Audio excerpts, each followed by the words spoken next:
Well, we just moved into the condo and we still got fruit basket upset. Obviously, look at this. We don't have a couch here yet. We don't have a TV here yet. We were talking about putting this upstairs. This is kind of cool. It's a little electric fireplace, and then it has a red burner that heats up right here, and it says it'll heat up to 1,000 square feet. Look at that.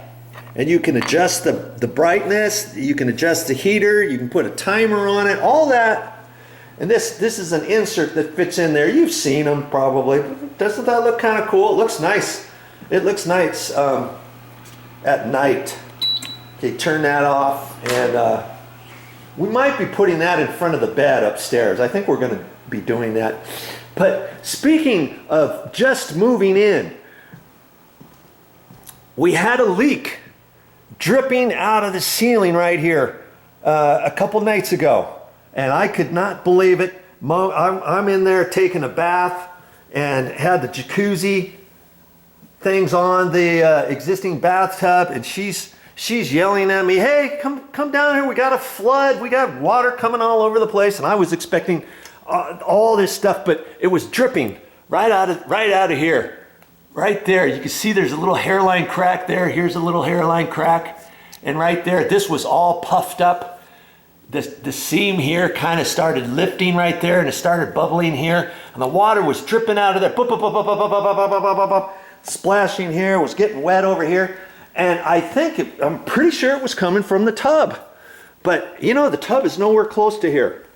And I'll just show you what's going on here. Well, I'm gonna have to fix it. I'm not quite sure. I kind of have a good idea of how I'm gonna fix it, but it might entail cutting open some sheetrock and stuff. And see, here's the tub.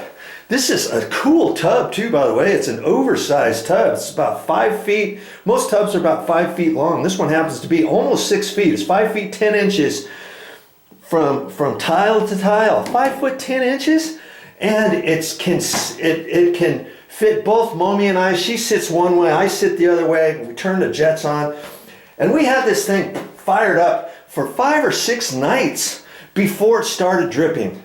And when I was running the drain, she was out there yelling.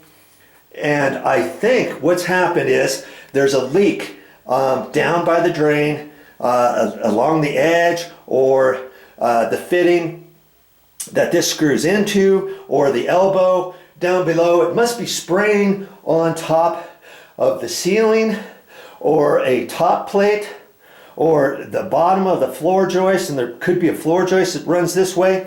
And over 5 or 6 bathtubs, you remember, here's the bathtub, and here's the stairs that go down over there, boom, boom, boom, boom, boom, and it's dripping right in here.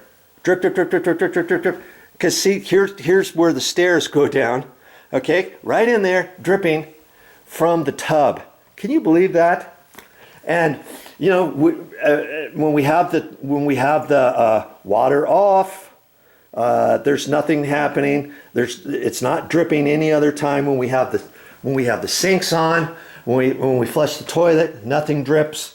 When I'm draining that thing, it seemed like that's when it was dripping. And so I think the first night maybe it was dripping and it got wet to here.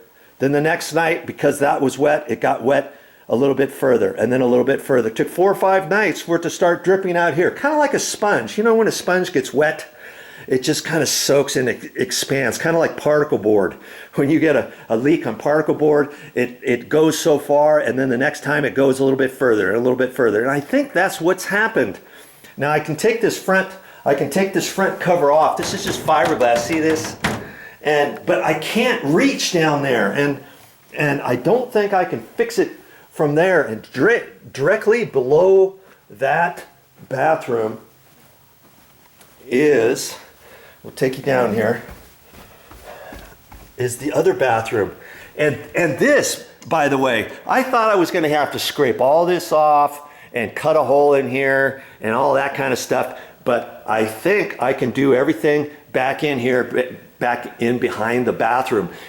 Just because you get a leak, don't just start thinking you have to cut this open right here. And speaking of that, this was all puckered and stuff, and after most of the water stopped dripping, I took a paper towel, damped this as dry as I could, and then I pushed everything back up, and then I dried it with my paper towel and kept putting pressure on there and stuff. And believe it or not, all the paint that curled down and the sheetrock mud and all that kind of stuff pushed all back up there. And I thought, okay, when it dries, I think it's going to stick. You should have seen this when it was all wet and puckered. Had I have left it alone and it had it dried, there's no way I could have pushed it all back up there. It doesn't even look like anything happened. In fact, I could almost put a little bit of caulking here, a little bit there, a little bit there, if that never leaks there again. And I don't think it's going to. And I think, because see here, you remember from there, boom, boom, boom, boom, boom, the tub spout is right over there where the drain is. And I don't think I have to cut a hole in the sheetrock ceiling here in the kitchen.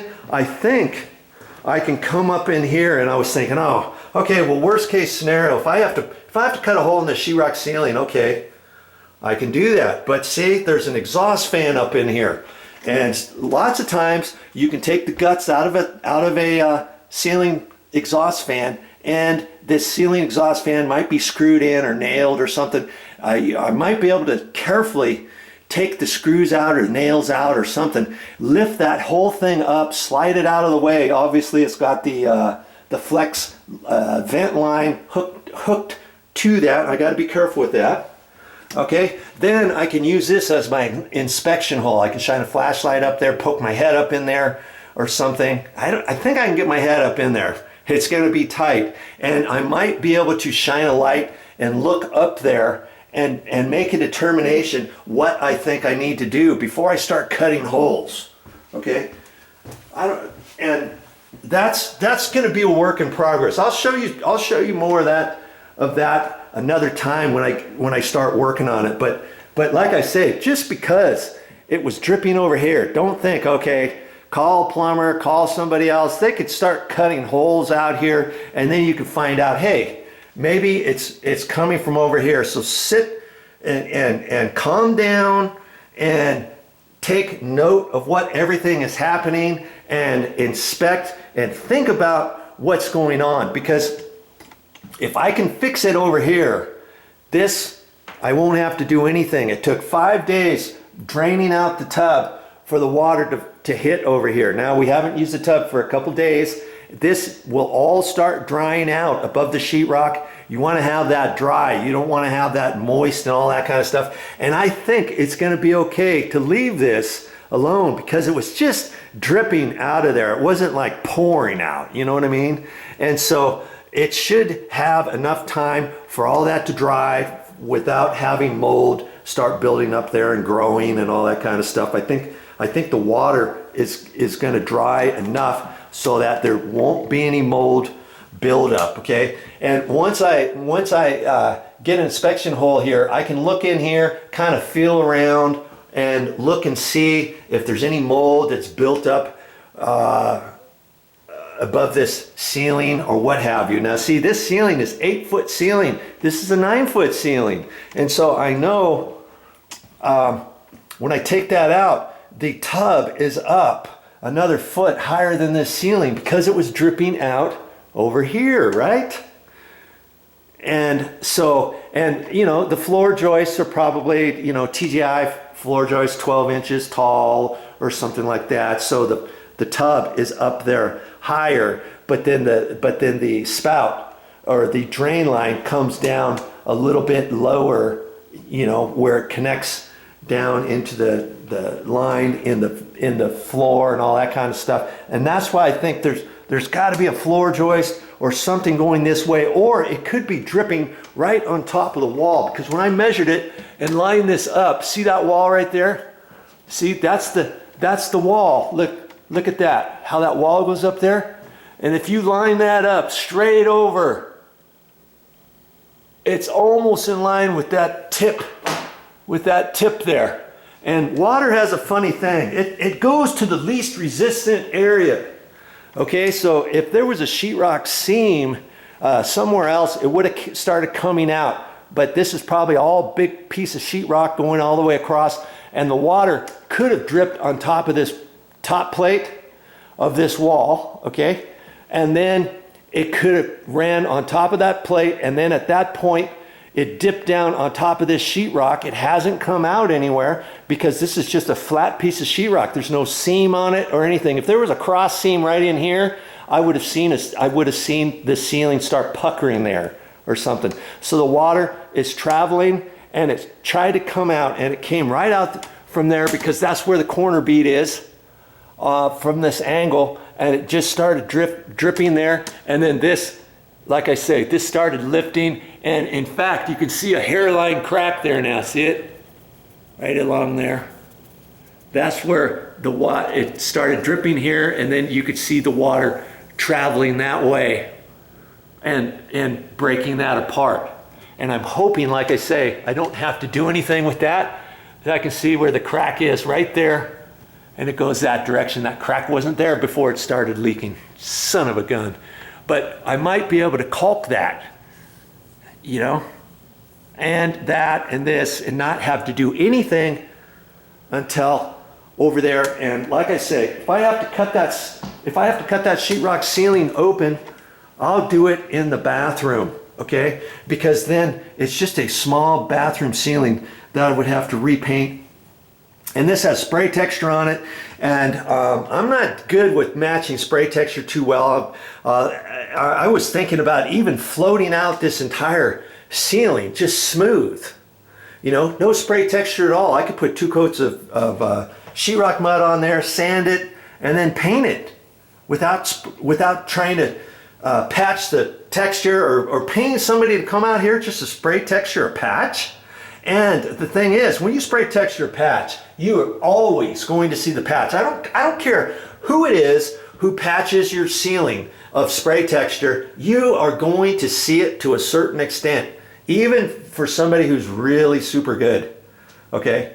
And what they might even suggest is, you know, if there's a big old patch here, a 2x2 hole or something, they may say, hey, go ahead and skim out the entire ceiling. Then if you're gonna spray texture the ceiling again, instead of doing a patch, why not think about this small little ceiling here and skimming out this ceiling, re-spray texturing this entire ceiling. Then you won't even see the patch. You see what I'm saying? Because you're gonna have to repaint this entire ceiling. Anyways, I wouldn't suggest patching a hole over here and then just painting the ceiling patch. It just never works, trust me. Okay? And so I'd rather do that out there, in there, rather than out here. Can you see, if I did a patch over here, why do a patch over here if I can do the patch over there, right? Because then it would be very difficult to patch this, texture it to match the spray texture that's up here, and then repaint that patch. And where am I going to stop? If I repainted just that area there, okay, maybe it doesn't blend in with everything else. And usually when I do a patch on a ceiling, I'll repaint the ceiling. But look where the ceiling ends. Look at this. It goes all the way out to here. I'd have to repaint this entire ceiling all the way down the hallway and everything not to see that patch over there.